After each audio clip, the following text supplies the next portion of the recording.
Good afternoon. Welcome to My Chamber TV. Oh my gosh, we are in Hernando County, and Michael Jimmy, he did a great job. What a lineup! Great. We're gonna jump right in here because we're gonna talk about real estate. We are. Real estate is like hot still. I love it. We got Liz Kasner. She is from Tropic Shore Realty. How come the economy did not slow down the housing? Well, first of all, we live in paradise. That is true. You know, true, and we true, got to true. love where we live. Yep. And we live in Hernando County, and with Mike Conjemi, the things we do for Mike, as we all say. Awesome. He is awesome. But there's just so much here in Hernando County and all around Florida that people are just flocking here to be. I mean, you see obviously the building craze and all the things that are going on. Right. But our market is doing wonderful. I've probably got more listings on the market than I've ever had in my career. You know, people they were nervous for a while. Obviously, you see interest rates go up. We had issues with insurance and stuff like that.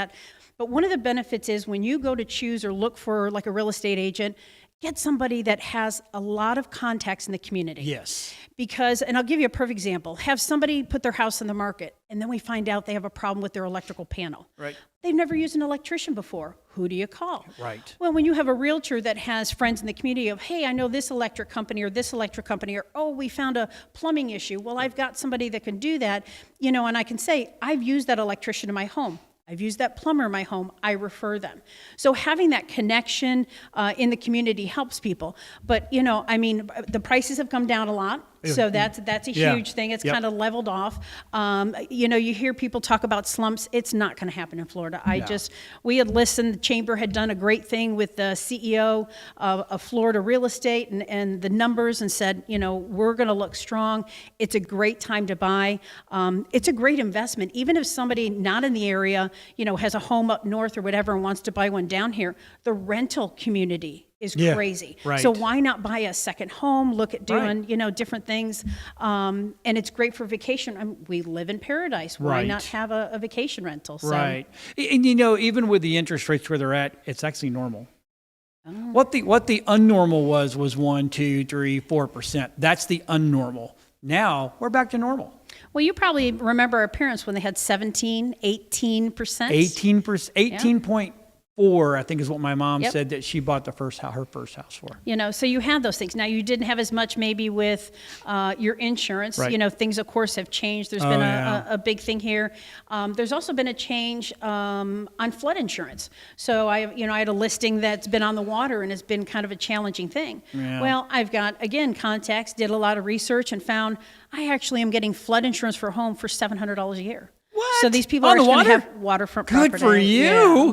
Oh my gosh, that's crazy. I got good connections. I got good connections. I know people. She got peeps. I'm telling you, got peeps. I know people. Yeah. But that's one of the great things that, you know, you have about, you know, being in the community, getting out, Right. and of course being a part of the chamber. Right. I'm the chair for CETA here this year, which is our Chamber Education Training Association. So you're constantly getting out. I love that networking part of finding things. I had a situation of a glass door on a bathroom that was slipping. I'd never done something with a glass door. Met somebody in networking and said, oh, hey, I got this great company. I go check it out and say, hey, I got this house out on Hernando Beach. I've got a situation, the door's catching. Right. The guy was out that afternoon. That's awesome. So, yeah. So how long have you been in this real estate world? Started in 2016. So Okay. I've not been in very long, but, 7 years is a lot. jumped in and got to the top pretty quickly. I don't work with one of the things that's different with me, you'll see a lot of people that work with teams. Yeah. And I'm an independent agent. So if Okay. you call me on the phone and say, hey, Liz, my wife and I, we're ready to list our house from start to finish. Mm-hmm. When you need me, you call me, I answer my phone unless I'm with a client. All right. And that I tell everybody, you know, you see a lot of people in real estate now and they go, oh, it's this transaction. Yeah, it's a transaction. To me, it's a relationship. Yeah. I don't think there's not a client that over the years that I haven't kept as a friend, that I've not kept in contact, that maybe I'll go out to dinner with or whatever, because it's your biggest decision. It's very nerve-wracking. It's a huge thing for a family. You know, you've got people that are going in now to assisted living facilities. Right. Obviously, we live in a state with a lot of older people. It's traumatic for them. It's a change in their life.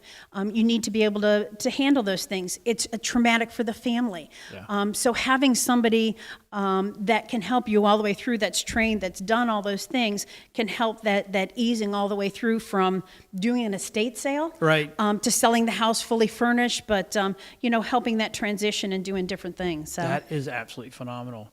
And you are, I mean, you are a heavy part of the chamber. You're not just someone that's part of the chamber. You've actually said, you know what, I'm going to get in and get my hands dirty and do some work with the chamber, and you have. Well, I think one of the biggest things that I love about real estate is, you have that service part of the real Right. estate, but I love, remember the book of the 5 love languages? Yes. Okay. So one of my love languages, or my number one, is that gift of service. Service, right. I love the giving back. I love the growing. I was sharing with some people today. I went to a meeting early this morning in downtown Brooksville. And I was talking to a lady, and she's doing this business here, and this other lady's doing, and they didn't know each other. And I'm like, oh my gosh, you guys have this connection with Yeah. this. So that opportunity of that networking. And that's when you go and look for a real estate agent, find one wherever you're at that's connected in the community, that knows the ins and outs. I have a friend that's been looking for properties up in Ellijay, Georgia. She got a 7th generation gal that's grown up in Ellijay. You don't think she knows when Grandpa's going to put her property up? Right. Correct. Right, So right. those are the cool Yes. things to kind of have, is know people that know people. Right. So, I bet in that statement, we've got a couple minutes left, that must be your why. Because nobody wakes up and going, I'm going to sell houses. Well, you're going to laugh. Guess what I used to do before real estate? I don't know you talk, though. I know you talk. You had to be something with talking. Okay.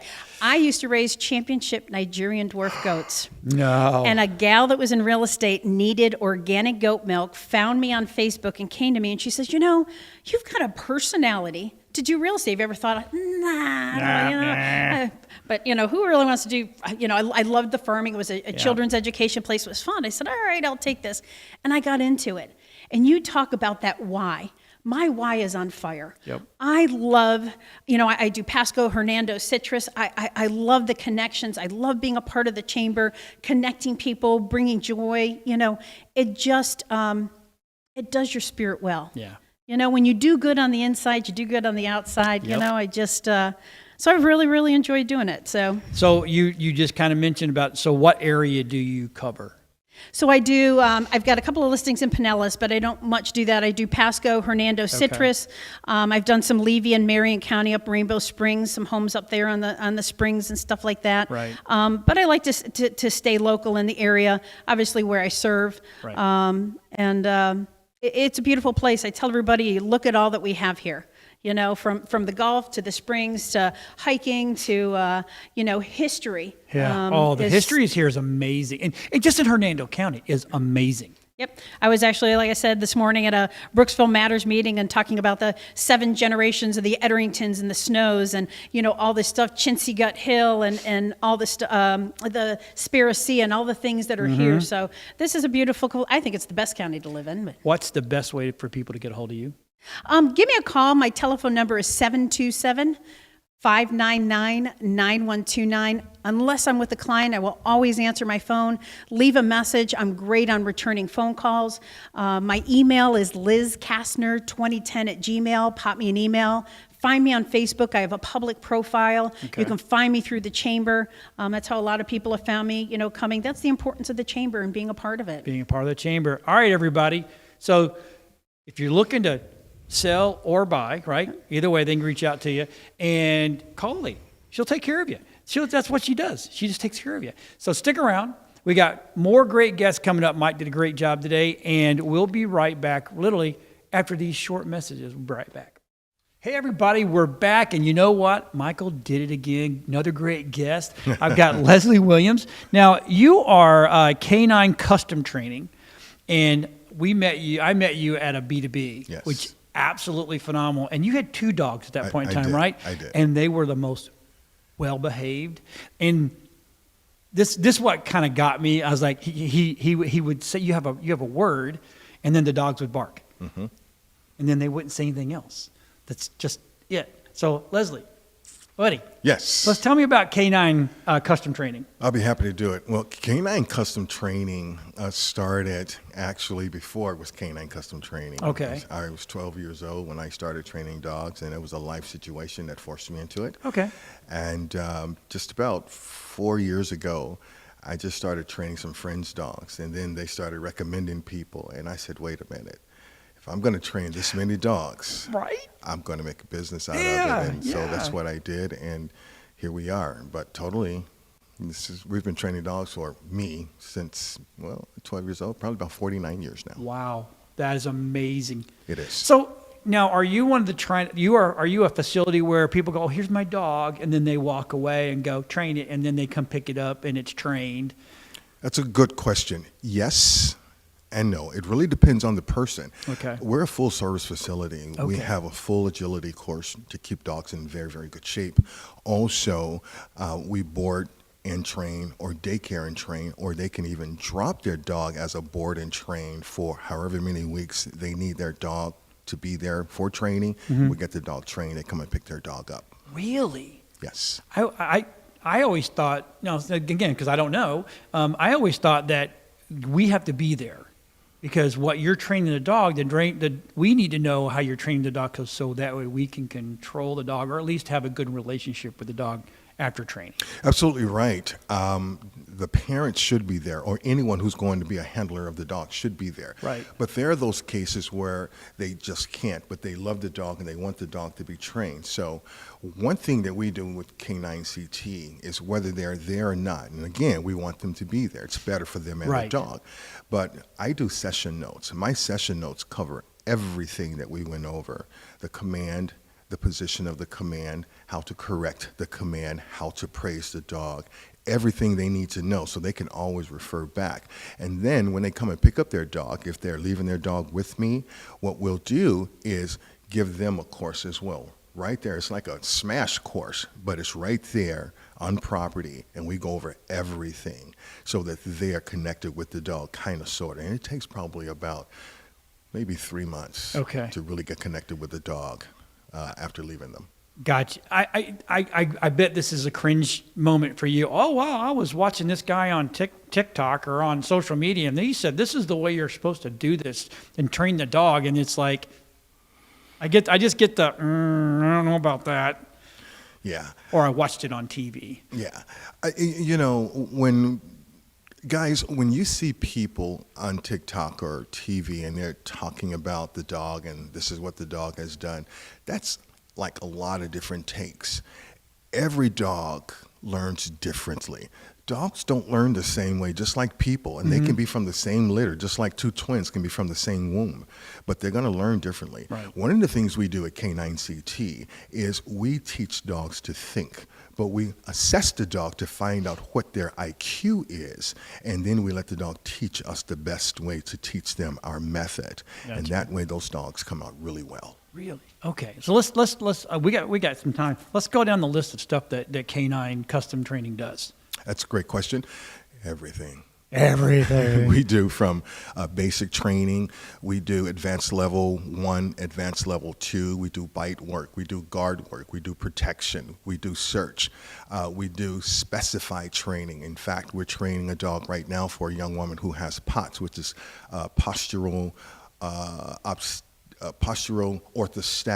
tachycardic syndrome, which means she'll just fall out, if she gets up too fast. So we're teaching her dog how to be there for her. Wow. So we teach a dog everything and anything. Our motto is what we do.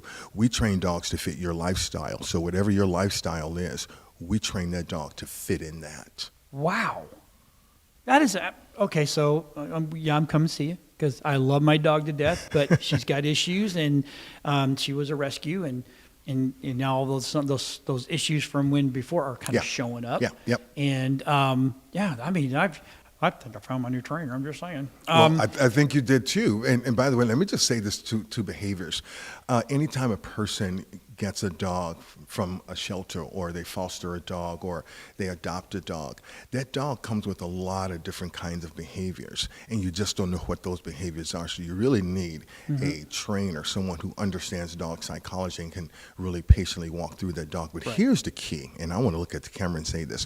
When you guys get those dogs, first of all, let me say thank you, but don't love those dogs in those places. In other words, don't love them so much that you stick them in the pain that you brought them out of. You know, people get these adopted dogs and they're, oh, he was so abused, and, you know, and they coddle the dog too much, and Right. the dog gets in a perpetuated cycle of overlove, which is overprotection, and the dog has a hard time adjusting. So you want that dog to be as normal as possible. Right. So you don't want to overlove that dog. Okay. But no one's ever said that. I've never heard, I've always heard, you know, when you get them, you got to love on them, you got to be just over caring, but you can actually over love on the dog. And cement them in the lifestyle that they were torn out of. Gotcha. Okay, I have a question. Crate or no crate? Well, ask that question differently. Okay, so when you get a dog, you know, some people believe in at nighttime they go in their crate. That's where they sleep. That's where they're housed. They get locked in, whole 9 yards. Or there's some people that when they bring the dog home, I'm never putting my dog in a crate. I'm not going to give it a place. It's just going to have free run of the house. Gotcha. Well, it's a personal preference, obviously, but I'd say crate. Crate, To crate or not to crate, that is the question. Right. The answer for me as a master trainer is to crate. Here's why. We set up housebreaking schedules for all of our clients whose dogs are puppies or whose dogs just, you know, pee and poop in the house anywhere. Mm-hmm. And that crate becomes a place of safety for the dog. It also becomes a place or a tool for training the dog how to use the bathroom outside the house Gotcha. and not in the house. Right. That's super, super, super important for the dog to understand. So the crate is the key. Okay. And if you let the dog just run loose in the house and there is no training or there's no place for the dog to run to, Right. then the dog will find a place to run to. And it may not be where you want the Where dog you to want be. it to run to. Okay. Yes. And I have seen it where people, I see people get frustrated all the time. They'll get a dog and they won't crate it. And then when the dog's out of control, they have to get rid of the dog because they didn't start the Yeah. right way. That's so sad It is. because what ends up happening is that those are the dogs that end up going to shelters or being kicked out and thrown on the side of the Right. road. But what people have to understand, when you get a dog, it's a lifetime commitment, and they're going to make mistakes and they're going to do some bad things, you know, but we're training them. They're kind of like our children. But by no means should we use the crate as a form of discipline. Okay. You know, in that respect.